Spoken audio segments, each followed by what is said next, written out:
Hey, my friend, I'm just going to jump right into this. My biggest mistake in sports photography was thinking that people would line up to purchase my images. I figured people would be wanting to throw their money at me just to get these great images that I had. My images were already good enough to be in the local newspapers, local websites, and local magazines. So I figured, what the heck? People are going to line up and I'll be getting all this money coming in. Looking back, I was probably a little naive in my thinking, but I didn't really get into sports photography to make money. I already had a full-time job at the time.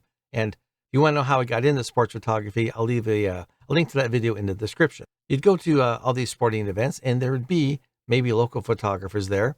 Every once in a while, rarely, sometimes, but rarely, a parent with a camera would be there. They didn't have the access that I had. They weren't on the field, like say, for the coin toss. So I thought, hey, people are going to want to buy these images. They're going to be throwing money at me. It's going to be great. I'll have an extra income coming in. But yeah, that didn't happen. What happened more often, though, was people would steal my images. They would use them without my permission. It would be a nicer way to say it. A lot of times it was the students, the student athletes, which didn't bug me too much.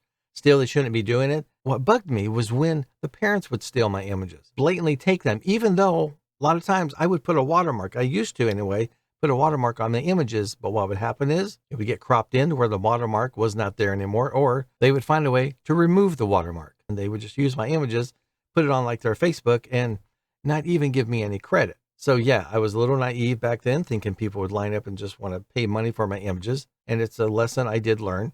Now, granted, purchasing images from me back then was not the easiest thing.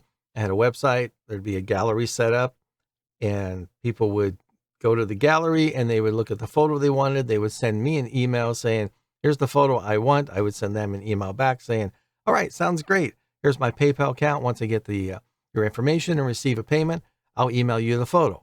That's kind of a bad process. There's a lot of hurdles involved and it's not very smooth. And I've definitely streamlined that since then. So it's much easier. You just go to the gallery, click on the image you want, put it in your cart, and you purchase it, and it's all done. So it's a lot easier. And yes, there are those stories of individual sports photographers who are making a living selling images, and people are lining up to buy these images.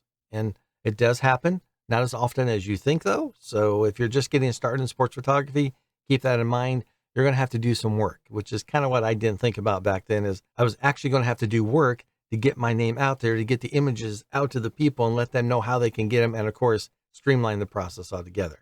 This was my biggest mistake I made, was being naive enough to think people are going to line up to buy my images.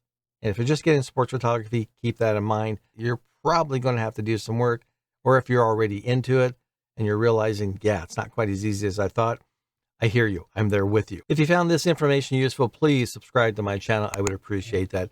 And if you're interested in what camera I am using currently that works really well in low light situations, you can check out this video right here, and that will give you the answer that you're looking for. Other than that, everybody, thank you for joining me, and get out and shoot.